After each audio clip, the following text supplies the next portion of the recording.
Hello friends, welcome to my channel secret recipe. இன்றைக்கி நம்ம செய்ய போகிற டேஸ்டியான ரெசிபி முட்டை கிரேவி.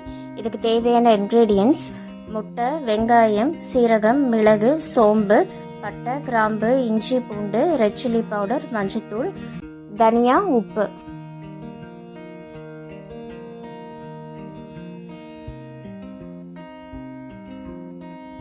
இந்த செட்டிநாட் முட்டை மசாலா நம்ம நிறைய ஸ்பைசஸ் சேர்த்து செய்யறதுனால இது ரொம்ப ஹெல்த்தி. இதை நம்ம சூடான சாதத்து கூட நம்ம சர்வ் பண்ணும்போது இதோட டேஸ்ட் ரொம்ப எம்மியாக இருக்கும். அதோட இது இட்லி, தோசை, சப்பாத்தி எல்லாத்துக்குமே நம்ம சைட் டிஷ்ஷாக யூஸ் பண்ணிக்கலாம். இந்த வீடியோக்குள்ளே போகிறதுக்கு முன்னாடி சீக்ரெட் ரெசிபி சேனலுக்கு சப்ஸ்கிரைப் பண்ணுங்கள். ஸோ தட் என்னோடய நோட்டிஃபிகேஷன்ஸ் எல்லாமே உங்களுக்கு வந்துடும். இப்போ வாங்க இந்த முட்டை மசாலா எப்படி பண்ணுறதுன்னு பார்க்கலாம். இதுக்கு தேவையான இன்க்ரீடியன்ட்ஸ் பார்த்துடலாம். 2 பெரிய வெங்காயம் பொடி பொடியாக கட் பண்ணி வச்சுருக்கேன். இதுக்கு பெரிய வெங்காயம் நீங்கள் யூஸ் பண்ணிக்கோங்க. பெரிய வெங்காயம் இந்த டிஷ்க்கு நல்லா இருக்கும். அதோட 2 தக்காளி நான் அரைச்சி வச்சுருக்கேன். நீங்கள் பொடி பொடியாக கட் பண்ணி நீங்கள் சேர்த்துக்கலாம். 1 ஸ்பூன் சோம்பு, 1 ஸ்பூன் சீரகம், 2 டேபிள் ஸ்பூன் மல்லி எடுத்திருக்கேன். அதோட 1 டேபிள் ஸ்பூன் மிளகு எடுத்திருக்கேன். கூட ஒரு சின்ன பீஸ் இஞ்சி எடுத்திருக்கேன். இதை நீங்கள் மிக்சியில் அரைக்கும் போது 2 கட் பண்ணி போட்டுக்கோங்க. அதோட 5 பல் பூண்டு எடுத்திருக்கேன். ஒரு சின்ன பீஸ் பட்டை, 4 கிராம்பு. இதுதான் இதுக்கு தேவையான இன்க்ரீடியன்ட்ஸ். நான் முட்டை வேக வச்சு 2 கட் பண்ணி எடுத்து வச்சுருக்கேன். நீங்கள் முழுசாக போடுறதுனாலும் போட்டுக்கலாம். இப்போ நம்ம மசாலாவை செய்ய ஆரம்பிச்சிடலாம். ஃபர்ஸ்ட் நம்ம எல்லாமே ட்ரை ரோஸ்ட் பண்ணிக்கலாம். மல்லி சேர்த்துருக்கேன், சோம்பு, அதோட சீரகம், மிளகு, இதெல்லாமே சேர்த்து நம்ம ட்ரை ரோஸ்ட் பண்ணி எடுத்துக்கலாம். நீங்கள் ட்ரை ரோஸ்ட் பண்ணும்போது அடுப்பு நீங்கள் சிம்லையே வச்சு பண்ணிக்கோங்க. நீங்கள் ரொம்ப ஹை ஃப்ளேமில் வைக்கும்போது நமக்கு இது சீக்கிரமாக தீஞ்சு போயிடும். நமக்கு டேஸ்ட்டும் நல்லா இருக்காது. ஸோ நீங்கள் சிம்மில் வச்சு நீங்கள் நல்லா ட்ரை ரோஸ்ட் பண்ணிக்கோங்க. இப்போ பாருங்கள், இது கலர் நல்லா மாறிடுச்சு. இப்போ நமக்கு இது ட்ரை ரோஸ்ட் ஆயிடுச்சு. இது கொஞ்சம் ஆற வச்சதுக்கப்புறமா நம்ம இதை மிக்சியில் போட்டு நம்ம அரைச்சிக்கலாம்.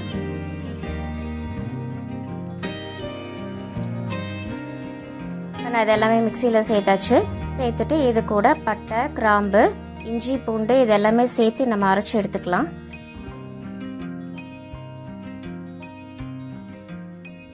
இப்போ இதை அரைச்சி எடுத்துகிட்டு வந்துடலாம். இப்போ பாருங்கள், அரைச்சாச்சு.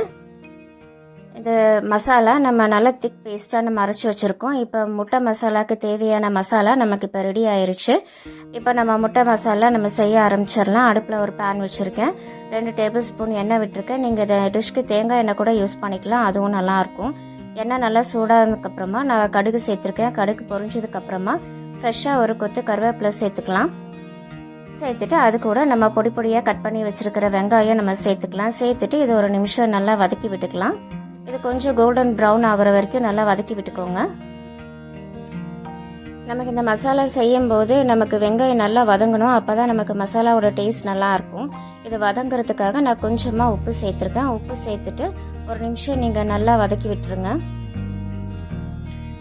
நமக்கு வெங்காயம் எந்த அளவுக்கு வதங்குதோ அந்த அளவுக்கு நமக்கு கிரேவியோட டேஸ்ட் நல்லா இருக்கும். ஸோ அது ஒரு நிமிஷம் இருக்கட்டும். இப்போ பாருங்கள், நல்லா வதங்கிருச்சு. கலரும் நல்லா கோல்டன் ப்ரௌனாக வந்துருச்சு பாருங்கள். இப்போ இது கூட நான் அரைச்சி வச்சிருக்கிற தக்காளி நான் சேர்த்துக்கிறேன். நான் சின்ன தக்காளி 2 எடுத்திருக்கேன். 2 எடுத்து நான் மிக்சியில் நல்லா பேஸ்ட்டாக அரைச்சி நான் சேர்த்துருக்கேன். நீங்கள் பொடி பொடியாக கட் பண்ணி கூட நீங்கள் சேர்த்துக்கோங்க. சேர்த்துட்டு இந்த எண்ணெய் கூடயே ஒரு நிமிஷம் நல்லா வதக்கி விட்டுக்கோங்க. நமக்கு தக்காளியோட பச்சை வாசனை கொஞ்சம் குறையட்டும். இப்போ இது கூட நம்ம அரைச்சி வச்சிருக்கிற மசாலாவை நம்ம கூட சேர்த்துக்கலாம்.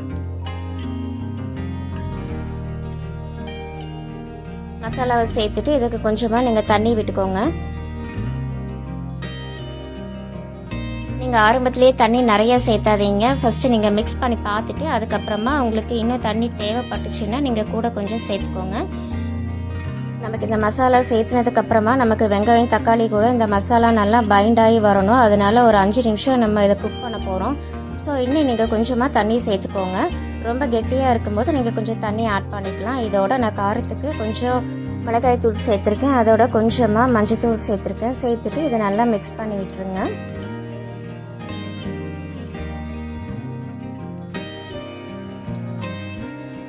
இதை நல்லா கலந்து விட்டுட்டு இந்த டிஷ்க்கு தேவையான உப்பு நீங்கள் சேர்த்துக்கோங்க. நான் ஏற்கனவே வெங்காயம் வதக்கும் போது கொஞ்சமாக நான் உப்பு சேர்த்துருக்கேன். ஸோ அதனால் நீங்கள் பார்த்து சேர்த்துக்கோங்க. சேர்த்துட்டு ஒரு தடவை நல்லா மிக்ஸ் பண்ணி விட்டுருங்க. மிக்ஸ் பண்ணி விட்டுட்டு இந்த மசாலா நல்லா ஒரு 5 நிமிஷம் குக் ஆகட்டும். இதை நம்ம மூடி வச்சிடலாம். மூடி வச்சு ஒரு 5 நிமிஷம் அப்படியே லோ ஃப்ளேமில் வச்சு நம்ம குக் பண்ணி எடுத்துக்கலாம்.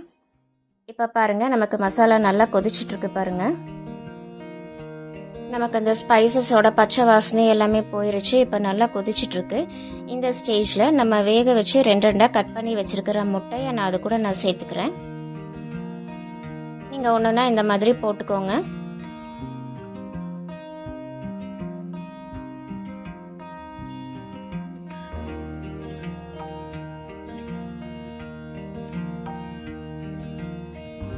இதை சேர்த்துட்டு அந்த முட்டை மசாலால நல்லா அழுத்தி விட்டுருங்க.